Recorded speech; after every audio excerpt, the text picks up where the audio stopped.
I'm going to say welcome to the Lancescurv Show. Today, my brother here is going to share with us so much about the game and the sport and the business of hockey. And many people are going to say, Lancescurv, what do you mean hockey? Isn't that a white man's sport? You don't see too many black men playing hockey. Why hockey? I thought this was a black channel. I thought this was a platform that geared itself toward black people, stolen African, melanated people all over the world. What are you doing talking about hockey? My brother, I want you to introduce yourself. I want you to speak on your vast background. And this is a discussion that's going to go on and on and on until you're ready to finish it, because you have 60 years. I repeat, 60 years in this game. And I want to know, how do black people connect to the sport of hockey? Well, it starts out when the system ignores the fact of what talent looks like, and that's what it seems to have been all through the years. It's like the Jim Crow situation. And my brothers and sisters of America don't understand that it was their ancestors, along with Canadian blacks, that formed a 30-team hockey league. All the players were black. It represented our players. It represented our people.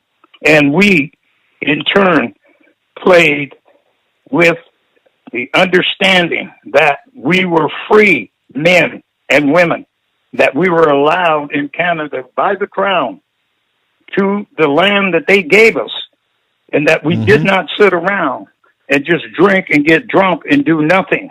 We are responsible, as much as our African-American brothers and sisters, that we have built the North American continent, and as we have the ancestry of hockey. No one else played hockey before blacks in this country of ours that we love called Canada. But if it was not for our American roots, which my mother is a born American, and my grandfather is a born American, we would never come to this story. This story is about the truth of the systematic, and how they do the way they do, and knowing full well that it's all wrong, only for keep their high income earners and that satisfied in a sport that if they let blacks come into the sport, we take the sport over. 30 teams. Think of this, 30 teams. All the players were black. And in the history, only one recorded game between a black hockey team from the Colored Hockey League of the Maritimes of Canada, which Daryl and George Fusey talked about, and stayed there for 4 months to find the secret of why blacks were still having a hard time being identified in the game called ice hockey, that we are the origin. But let me tell you something. I can explain the whole thing, but we ain't going to do it in 1 hour or 2 hours. It's going to take a while. And I'll tell you why.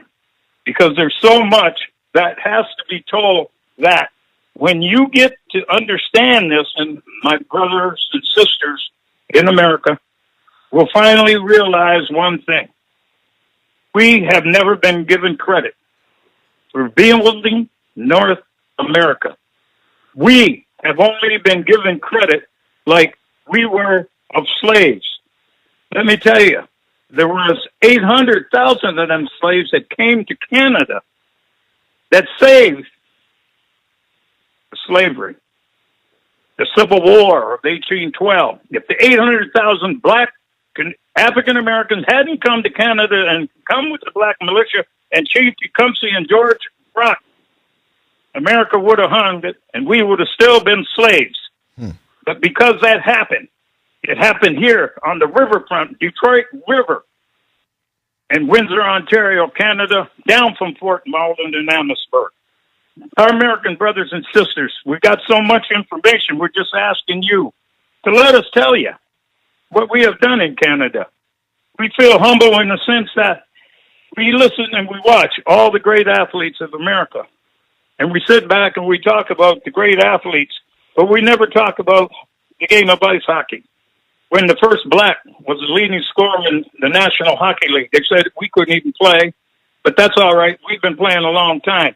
When we started, it was in 1895, and we had a 30-team league that ran from 1895 to 1925, and that's when Conn Smythe, as well as Cretan from Nova Scotia, who knew about the Black Hockey League, that's when they decided to interject their racism and their talk. One, Cretan knew of the 30 black teams because he was from Halifax, Nova Scotia, and it was the origin of ice hockey. He knew that if he turned around and would sell this game the other way, it would go that way. And that's what happened. He ended up going into Ottawa. They never started playing hockey until 1911 and 12 on the Rideau Canal in Ottawa, Ontario, Canada.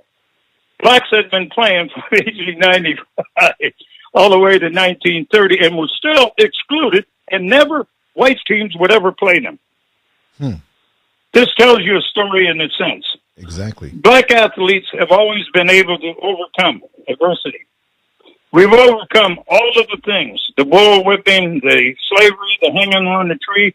We have lived a long time, but we have not been truthful to one another. I welcome to be able to talk to my brothers and sisters in the United States and tell them what it's like being a black man and staying in hockey 60 years and putting 70 young white players in the National Hockey League, which 15 of them went on to win the Stanley Cup and have their name engraved on them. And never receive a dime. What? For all that I did. I haven't even hardly got a thank you. Oh, no. And I wasn't asking for much in hockey. But a thank you or a letter saying thank you would have meant so much more to me, because money can't always be everything, but it is a means to live by. I got a younger brother now, Stephen Thompson. I'm going to teach him.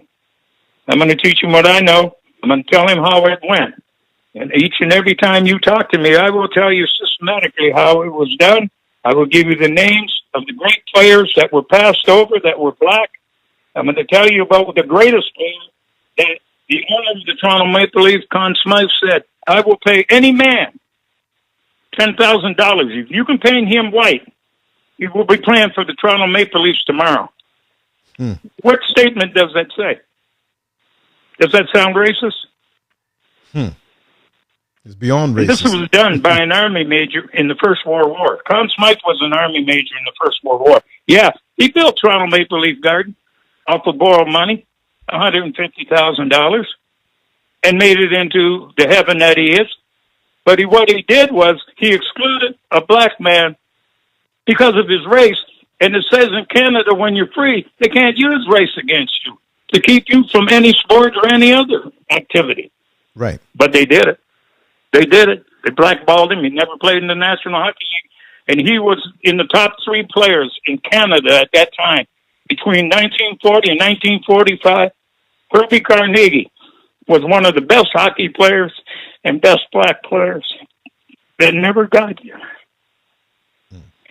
And that's a shame. I interviewed him. And I got tapes of the interview. Okay. When we finished, we were both crying at the missed opportunities of so many of our young black kids that went on and made it there. But they don't have a job today. Why are they not having a job? If Jesus only had one disciple, will we know Christianity? Why is it that they do not understand? Once we learn, we hold that in our minds, in our hearts, and in our soul. We know we can develop young people. We know we can help them by telling them the truth, not lies. And that's what Canada and the hockey world has done. They have lied for years and years and never, ever been honest to the world of where hockey came from. And as far as the Americas, they never started playing hockey between 1924 and 1929. America's never even looked at hockey, let alone played it. So we know about why they are where they're at. They helped steal the game as well. So how do we break this cycle? To make them understand, after we play, we're not something that you can just throw away. Offer something to us. Give us help that we can teach the next ones, the young ones, to come along and know that they're going to be taught properly and motivated by their kind, not always the other kind. That's right. 6 of my kids that went to the NHL are head coaches today in the National Hockey League. And I'm 20 to 25 years older than them. So who was teaching who? Right. And who was not getting paid? And who was given all the information and everything that's pertaining to hockey the way it is? Hockey knows they're wrong. They put my role model in last year. Finally. Should have been in 20 years ago. Willie O'Ree, the first black ever to play in the National Hockey League. But what about Johnny Udendale? He was there at the same time. Was signed by the Detroit Red Wings. I asked Jimmy Skinner. Jimmy Skinner said, well, he was just too soft. And black ball players in the United States were having trouble. And we just felt that he wouldn't. And I asked him this question. Don't you think that should have been his choice? Mm-hmm. That should have been his choice. And that's the thing that we're trying to do with all of this. His choice. The government said we could do this. The Crown. We helped win the battle in the War of 1812 to help us from being enslaved. The fact remains is this.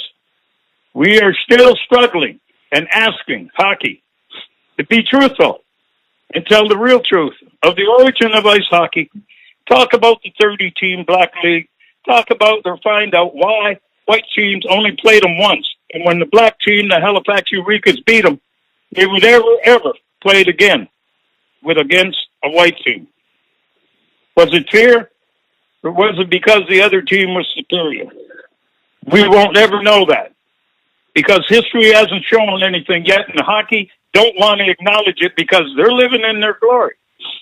They're all up there saying, oh, well, it costs $100 million to get a franchise to the National Hockey League. What for? Blacks can't afford no money to go to the National Hockey League games like that. That's another way they keep us out. Mm-hmm. They hold prices. And they sell it in the area where they know they're going to sell it. They're going to sell it to conglomerate billionaires, and they're going to turn around their own team, and they're going to sit back and say, oh, well, this is my team, this is my team. Well, I'll tell you how bad hockey is right now. When it takes the St. Louis Blues 50 years to get back to try to win the Stanley Cup, the last time Plater took Bobby Orr going over the net, it took them 50 years to get back there. What does that say of the state of hockey? Where does hockey sit amongst basketball, football, all these sports that have passed it over? And the reason why it passed it over, because they forgot about one race that could help balance hockey. Yes. Today, you look at it, all you see is one race going up and down the ice, coming back down the ice. Hardly any blacks. A spot one here, spot one there. Right.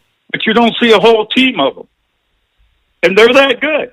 They could, you could take the blacks right now in the NHL, put them all on one team, and I guarantee you, they'll be in the cup before you know it. Why? No doubt. Because they're just that kind of athlete. They really systematically, from the time they are peewees to bantams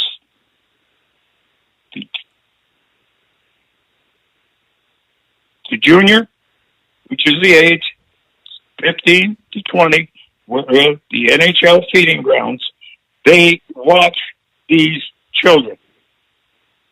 But these children never ever see a black coach while they're coming up and learning. Why is that? Ask yourself, why is that? Why do blacks not want to join in something that we are the origin of? Aren't we proud of what we do? Right. Or are we just hanging our head in the sand and sitting back and said, oh, well, we'll let the next guy go? Well, let me tell you what the next guy. Willie O'Ree spent 65 years in National Hockey League. Guess what? Kirky Scott just spent over 60. And we're the only two that have ever stayed that long and ever will stay that long, because I don't believe the next ones, and that includes Jermaine Meyer, bless his soul, with the St. Louis Blues ex-player, that is doing Willie O'Ree's job now of diversity vocation for the NHL, which there should be more than one. Why would you send one disciple to try to recruit black athletes? That's like saying, I'm going to send one scout to look for black athletes in basketball, football, in whatever other sports blacks are partaking in. The bottom line is we need more of our race out there to help. We cannot no longer stand this strain of whether we believe that that coach put us on the ice because we were a legitimate player and we were contributing and that we were working our behinds off, knowing full well that, yes, that other guy that's on the first line and I'm on the second line. I think I could have played with that guy on the first line if the coach would have put me on the first line with him. But systematically, that isn't the way it works.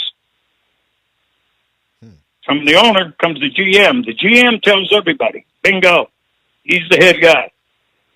He has control of the scouts, the draft, the players, as well as all of the personnel. And I think there are a lot of good GMs in the National Hockey League even today. But I don't know what their feelings would be about what it would be like to have a black head coach on the bench in the National Hockey League. And let everybody in the world know it. Because I got news for you. I sent 6 kids that became head coaches in the National Hockey League. Peter DeVore, Steve Spott, DJ Smith, Claude Julien, Joe Quinville. Those kids came out of the Windsor area. Them right to the Windsor Spitfires. The guys and the kids that I taught from Square A, how to stand on your feet, how to unify as a team. Regardless of race, creed, and color, that we will have some coming that will be welcomed by the team and teammates. The one black kid that came to Windsor, his name was Davy Nichols.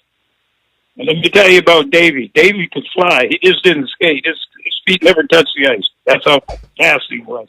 And because someone said something that they heard him make a slur or some kind of comment to a white girl, they told the coach, and the coach turned around and traded the player.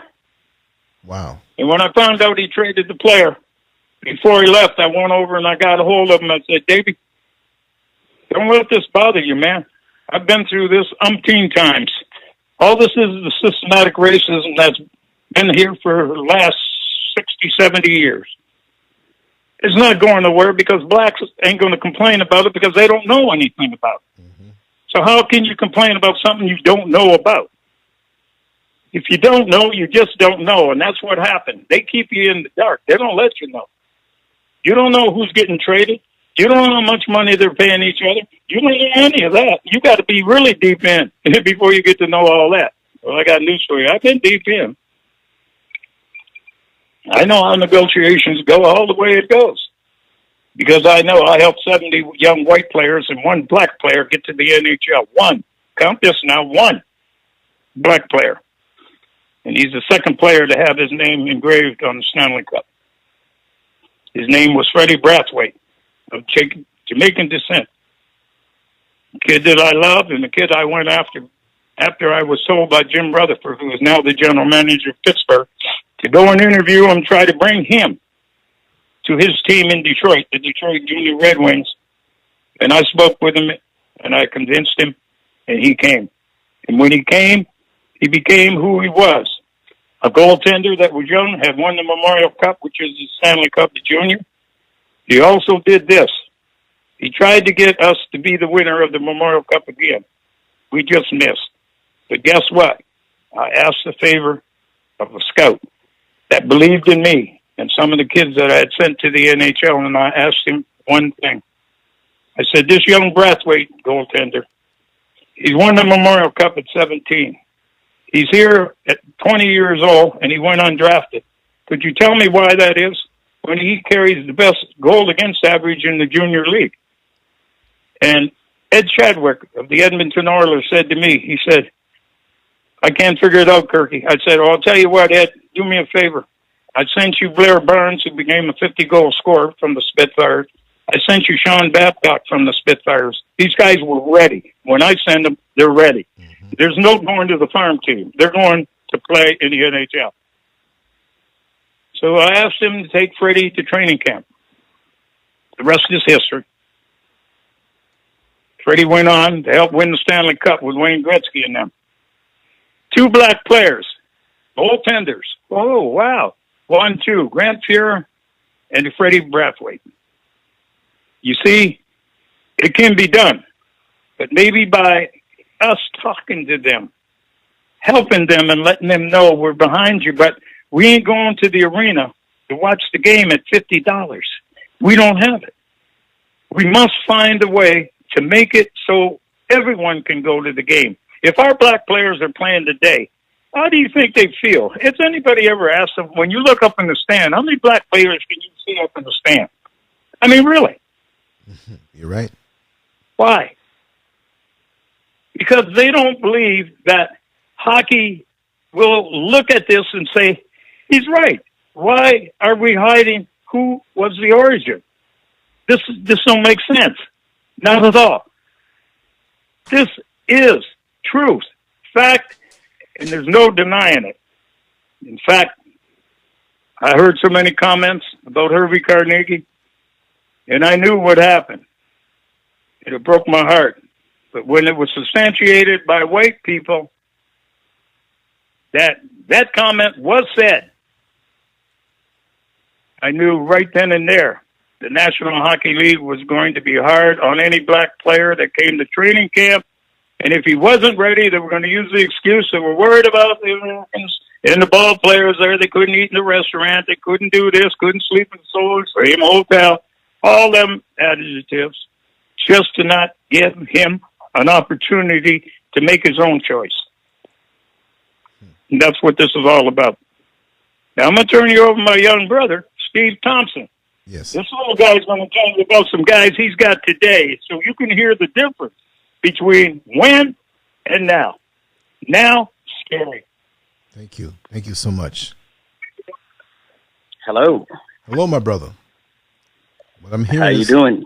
My mind is blown. I didn't know there was this much history behind hockey. Oh, yeah. Black people. He's an encyclopedia. He's an encyclopedia. He's an encyclopedia for sure. Before we get started here, yes, I just want to let you know my brother has a book that he published, and it's half in and half out. Please tell us all and about it. And it has a lot of half in and half out.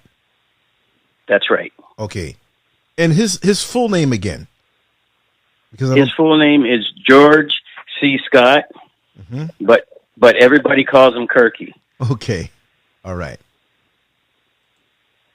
And my name is Stephen Thompson, and I have to correct him because he calls me baby brother Steve. Okay. Every opportunity he gets. So tell me,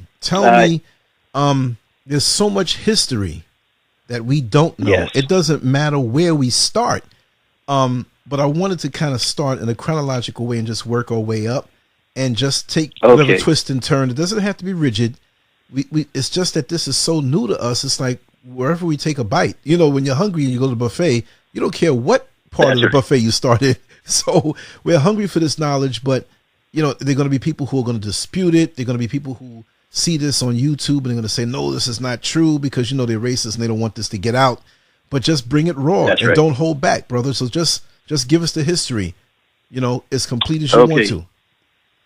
All right. As a young child, my brother used to take me everywhere. He was like a father figure to me because I'm the youngest of 14 kids. Right.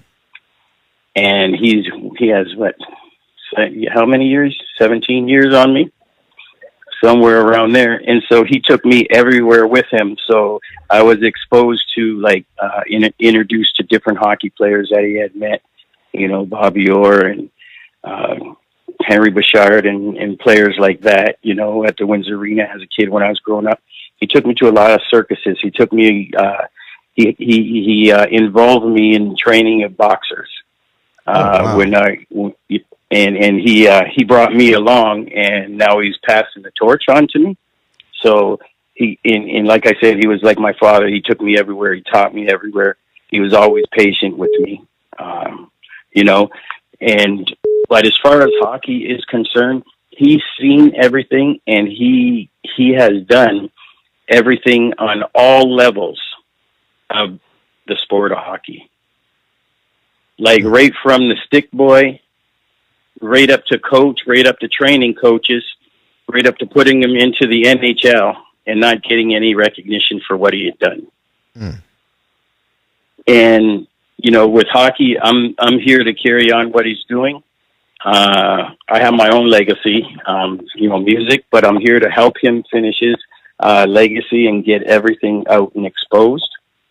But hockey has been a cruel animal to him. Mm-hmm. But he put up with a lot of mess, just being in the sport that he gave his all for and loved. Yes. It's actually, you know, me seeing it's been quite brutal, you know, coming from my perspective. And I always told him if I took everything over from him, I would make sure that there was pay involved, and also make sure that he had his just dues in the financial aspect of things, right? Yes, because I can hear the love for hockey in his voice, and I can also hear the pain. You know what I mean? Yes. And I can, yes. The passion and the hurt that I've put so much out, I've done so much, I'm right up there, but I'm forgotten. Right. You know, they want to forget right. me. They want to push me away. You know, where that's right. Okay, let's just say we have a Caucasian who loves hockey. Let's just say he's not racist, but the system is, and this happens to be, which that's going to be kind of rare, right? To find somebody who's not racist. Mm-hmm. But let's just say, I'm saying this for a reason. The love that he has in his heart is the same love that he has in his heart. So why can't it be just that way? Why has it got to be where, oh, you're black, so we got to keep you out?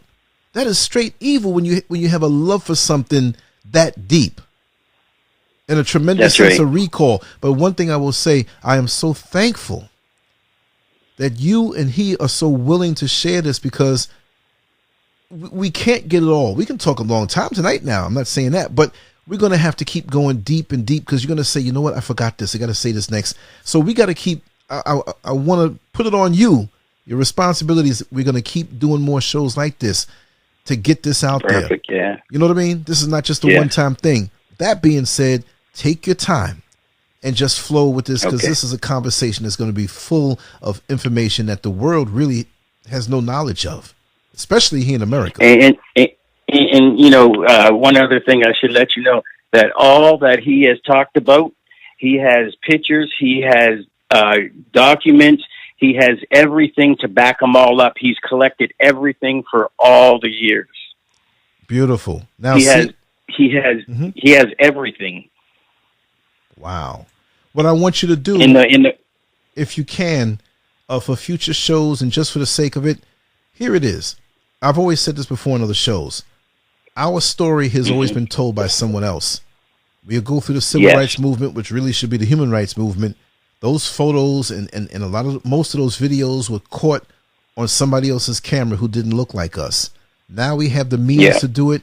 If I may ask in the future, as much as you can, if you can scan those pictures as much as you can, and have them tell us, you know, or write it down or whatever, and I will make sure that information gets up online, because these days, unless it's online, it didn't happen. Mm-hmm. You see what I mean? So we need to get this information up there. So you're sitting there with such a rich resource between the both of you.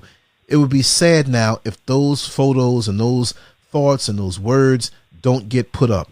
We have to get those things up. I won't say any more. I'm going to let you flow. Go ahead. We're good. Okay. And you know, some of the other things that he's been running into blocks with is like Windsor. He went to the Windsor Star. They refused the book. They refused the knowledge of the book.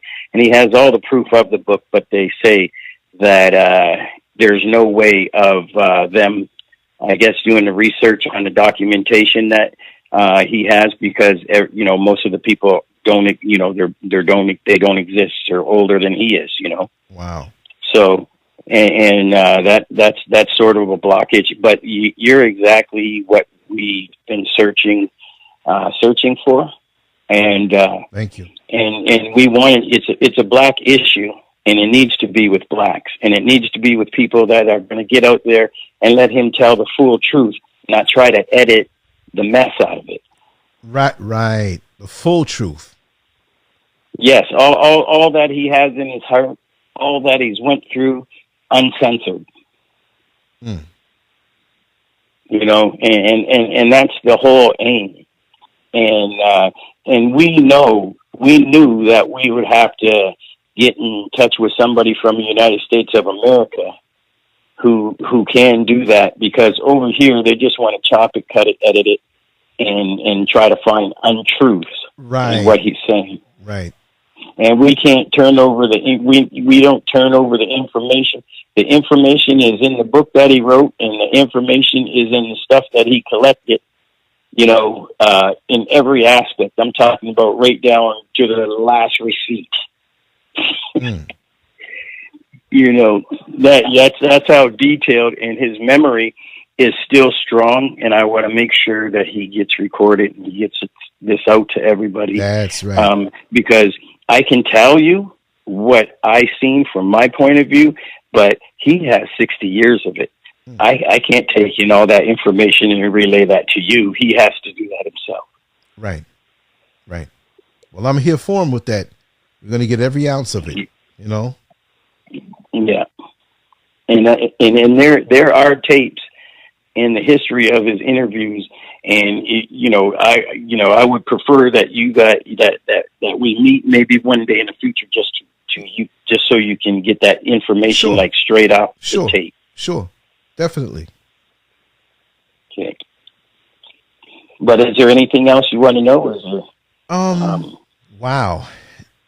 Wow. It's so vast that it's hard. I'm very seldom at a loss for words, but to learn this. Yeah, but you know, it's a lot to take in. It's 60 years. I understand that. Like, I watched him as grown up, and you know, still the stuff that he has is still overwhelming for me, and I was there for a lot of it, right? Yeah, that's right. So I'm sure it's the same for you, and I'm sure it'll be the same for America. But once they get this information, they're not going to get enough of it. Okay, this is a thing. The things that bothers me, and I know it bothers my brother, and he never talks about this area because he gets hurt by it so much. And it's the financial aspect of things. Like, he come up in a different era, different time, where they paid you. You know, you were lucky just to be in the position and hanging out with them, so to speak. You know, so, you know, as far as they're concerned, but he took so much because he loved hockey so much, right, that this man, at the end of it, they didn't even, after 60 years, they didn't even give him a send off. They didn't even give him a party. They didn't even give him a ring. They didn't even give him a watch. You know, after all he did for that sport, they never gave him anything. And when he ended up, they gave him $5,000 a year for gas and toll at the border. Oh, wow. And nowadays, I talked to another guy, and for the job, just one of the jobs that he did, that's not all of them that he did, is worth $70,000 a year. And back then, they would have been worth $30,000 a year that they kept and they did not give him.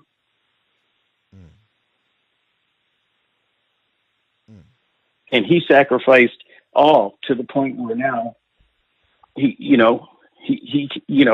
doesn't have the means to go out there and take care of himself as a senior, right? You know, because they never gave him what he deserved. And that's the real sad kicker to, you know, sad part to me, is that he should have had more. They should have took care of him as he took care of them. Right. And they didn't. They used him. You know, and sometimes abused him, as far as I'm concerned. And he wanted to get black players into the NHL and filter as many black players as he possibly could. And that's always been his goal. You know, and I'm involved in hockey, and I'm still right now. We have Russians, we have people from other countries. We have Polish people. Mm-hmm. We have Australians, but I'm working on getting blacks on that team. Yes. If we're going to be multicultural, we are not going to be left out. Not if I'm training them. Right. So, you know, that's the point where we're at right now. So if you know any good hockey players from over there that are in the junior A level, and that's from 15 to 21, and they're black and they want an opportunity to earn a scholarship and be all they can be, then we're open. We're definitely open for that. Definitely. And as people hear this, I want them to really take heed to what you just said and be the eyes and ears for us to get that word out, that you're seeking this and you have a vast history, you know, of turning out the best. So this is an opportunity, and hopefully, even if we reach one person or even better, 100, but get the ball rolling. You know, maybe somebody has a desire for that may be young and black, and people say, oh, no, you're not going to go because it's just a white boys game, whatever have you. Well, here's an opportunity for someone who knows it better than anybody else, experience-wise, hands-on.